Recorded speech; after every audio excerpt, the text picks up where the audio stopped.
গাজীপুরের টঙ্গীতে একটি পোশাক কারখানায় হঠাৎ অসুস্থ হয়ে পড়েছেন অনেক শ্রমিক।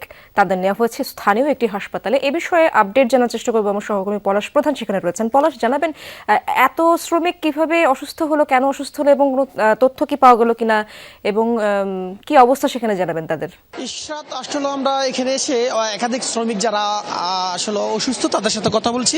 তারা আসলে কেউ কোনো সঠিক কোনো তথ্য দিতে পারছে না। তারা বলছে যে একে একে হঠাৎ করেই তারা ভিন্ন ভিন্ন সময় তারা অসুস্থ হয়ে পড়ে যায়। তাৎক্ষণিকভাবে কারখানা কর্তৃপক্ষ তাদেরকে স্থানীয় একটি মেডিকেল কলেজ হাসপাতালে নিয়ে এসে চিকিৎসা দেওয়া হচ্ছে এবং চিকিৎসক যারা বলছে তারা বলছে যে আসলে তাদের ভিতরে তেমন কোনো প্রয়োজন বা কোনো কিছুই পায়নি। তারা বলছে যে একটু হতাশ বা আতঙ্কে বিরাজ করছিল।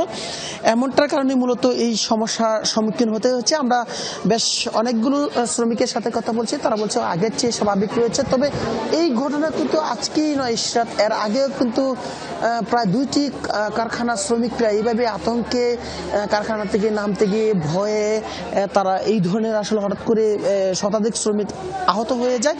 এরপর কিন্তু এই আতঙ্কে বিরাজ করে পরপর কিন্তু আমরা দেখি গাজীপুরে বেশ কয়েকটি কলকারখানায় পোশাক শ্রমিকদের এই সমস্যার সম্মুখীন হতে হচ্ছে। ঠিক আজকেও একইভাবে এই সমস্যাটির সম্মুখীন হয়েছে। আমরা এখানে এসে শুধু একটি হাসপাতালেই এসে দেখেছি প্রায় 52 জন এখন পর্যন্ত তারা লিপিবদ্ধ অবস্থা আসলে চিকিৎসা নিচ্ছে। আর যারা এখানে বাকি রয়েছে তারা ভিন্ন ভিন্ন হাসপাতাল বা ভিন্ন ভিন্ন স্থানীয় ফার্মেসিতে চিকিৎসা নিয়ে তারা বাসা চলে যাচ্ছে। তবে এখানে যারা শ্রমিক রয়েছে তাদের সাথে একাধিক সাথে শ্রমিক কথা বলছে। তারা বলছিল যে আগের চেয়ে এখন অনেকটাই ভালো রয়েছে। ধন্যবাদ আপনাকে পলাশ।